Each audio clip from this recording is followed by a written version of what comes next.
Dangerous cold coming our way, many areas with wind chills of 50 below zero, if not colder. And this is the area from the Pacific Northwest out to the Midwest and the Southern Plains that will be impacted by the most dangerous of cold temperatures. This is the area that will freeze across the country. Potential frost and freeze everywhere shaded. That's virtually all of the lower 48. Dramatically cold and some snow too. We're chatting about that in today's Daily Shower. Matt Makins here. Let's not dilly-dally. We've got a lot to cover, and it's a dangerous one in this Daily Shower. If you haven't already, hit subscribe for me. Leave your comments or also like to give me some feedback on this video. Biggest issue is going to be to the ag community. Cattle producers, other livestock raisers will have some significant problems as we go throughout the rest of this week into early next week, especially the northern and central plains. Wheat from Kansas down to Texas may suffer huge losses. It's emerging, it's not doing so greatly, soil moisture is poor, and we're not getting a protective blanket of snowfall on top of it. So winter wheat crop may see some severe losses. Again, central and southern plains. What are we chatting about here from the impact? The impact is cold moving in plus wind. That combination gives us wind chills of 50 below zero, if not colder, and a lot of cases. Where are we most concerned about those wind chills? Mostly the northern high plains into the central plains, but every color you see on the map, every single county I colored for winter storm warnings, wind chill warnings, winter storm watches, winter chill watches, winter weather advisories, and wind chill advisories. You can find a great breakdown using your local National Weather Service forecast. This video, it's a heads up. You go to your National Weather Service when you need location-specific information, especially in situations as dangerous as this one. That cold covers so much of the country. Everywhere shaded on this map, which is virtually all of the country with the exception of far southern Florida, parts of the southwest into the west, these areas will all potentially frost and freeze for the week. Dramatically cold temperatures are on the way, if not already at your place. Winter storm severity, let's begin here. If you're traveling, travel issues, Cascades, Northern Rockies, get into Jackson Hole, they'll have some problems. Wasatch Range down into Salt Lake City, close to Salt Lake, will have some travel issues. The Rockies to the west of Denver there, as well as Cheyenne, will have travel issues. But the plains, let's zoom the map in and look at the plains. We're going to have significant travel delays, basically from Oklahoma City, the panhandle of Texas, northward, all the way up into Canada. If you're driving in these areas, you've got to listen to those local weather service offices for the latest on the storm impact. It may delay your travel, if not speed it up a bit, so you can avoid the brunt of the storm. That's travel issues. Let's take a daily breakdown now. Let's just kick things off with Thursday. Where's the center of the storm system Thursday? It's basically over the Midwest. Snow behind it into the colder air, rain ahead of it for the mid-Atlantic. As we get into Thursday morning, the temperatures, here are the lows for Thursday morning. Helena, 35 below, 28 below Billings, 12 below Denver, 9 below Omaha, 3 below Des Moines, 1 below for Minneapolis, 9 below International Falls. Oak City's cooled off to 12, Dallas 40, St. Louis 33, Chicago 28. Meanwhile, out to the west, Portland and Seattle, they're down to 16 degrees Thursday morning. You factor in wind, and that wind chill will be extremely dangerous. That's what all those advisories are in place for, those alerts that we have for Thursday. Look at Thursday afternoon. These are the high temperatures. Wichita 5, Denver right around 1, Jackson Hole 0, Helena, Billings, Bismarck, Pierre all below 0, as well as Omaha and International Falls. The high for Dallas 43, the high in Seattle and Portland in the 20s, the high around Chicago 34. We have 70s from Tampa to Miami, however, and 70 for Los Angeles. That's for Thursday. Here is Friday now. Storm center has developed even more. Stronger low pressure area moving throughout Michigan over the Great Lakes region. To the north of it, very heavy snowfall. To the northeast of that center, very heavy snowfall. A rain-snow combo as you look down to the south. So we're looking at potential travel impacts due to that storm that could be impacting Detroit. Certainly any hub that is out across New England into the mid-Atlantic may have some delays as well. Chicago would be on the edge of some of those delays. That would be airport hubs in this regard. Let's talk about temperatures for Friday morning. Billings 23 below zero. Pierre 15 below. Cheyenne and Denver double digits below zero. Omaha and Des Moines double digits below zero here as well.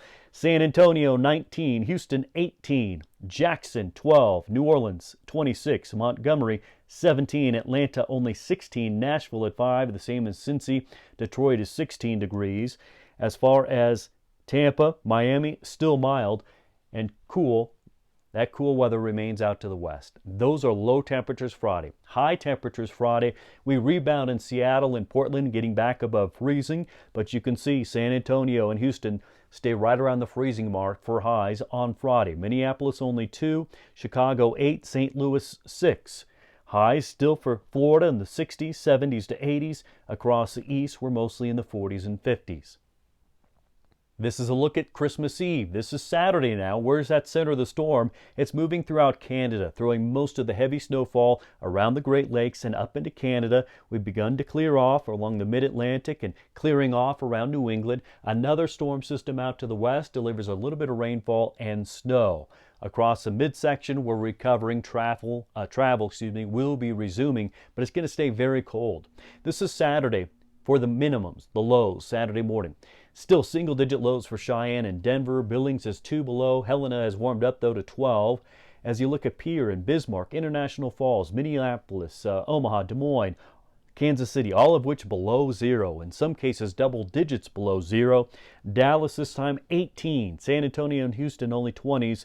This time, Jacksonville has cooled off below freezing to 26. Tampa is frosty at 36. Columbia, Raleigh, Norfolk, Philly, New York, Boston, Augusta, Syracuse, Buffalo, Pittsburgh, Cincy, Nashville, all frozen for early that morning, early Christmas Eve morning.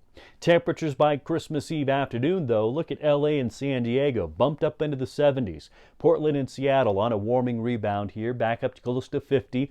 Denver's close to 40. Montana into Wyoming mostly at and above freezing. As far as the northern high plains, though, still single-digit high temperatures. Minneapolis 5, Des Moines 4, Kansas City's 12, St. Louis 14, Chicago at 10. It's going to be a chilly afternoon, Christmas Eve. Tampa's high about 50. And you can see some sub-freezing temperatures here all across the east, and those are the high temperatures for Christmas Eve. Christmas Day now. This will be the last daily breakout. We have most of the East Coast clearing off from that storm system. Another one centered over southern Canada, moving into the prairies there of Canada, trying to give a little bit of rain and snow to the high plains and the Rocky Mountains, mostly northern Rockies. Pretty quiet map, though, for Christmas Day. That's good for travelers if you happen to be traveling on Christmas. But it's going to be cold still. These are the low temperatures for Christmas morning, so Santa's flying through double digits below zero at Omaha, Pierre, Bismarck, International Falls.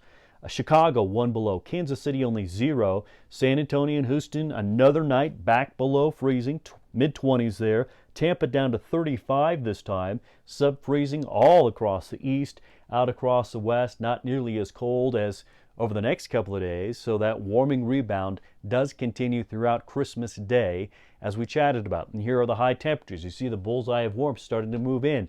LA this time is back up to 80 degrees. Denver in the 50s. Billings in the 40s. Seattle and Portland close to 50 degrees. San Antonio, Dallas, and Houston for Christmas only 40s. 51 Tampa. Nashville, Cincy, Pittsburgh, and northward, we have very chilly temperatures for Christmas afternoon.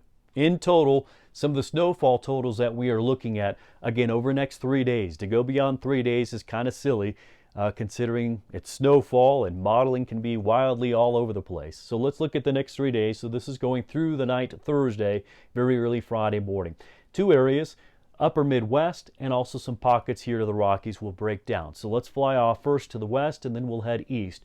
The Cascades, getting into those pinks, that's nearing 2 feet of snowfall. So again, travel between Seattle and getting out close to Spokane or Yakima will be delayed there throughout the mountains. Northern Rockies here to the west of Missoula, we're looking at 1 to 1.5 feet or so.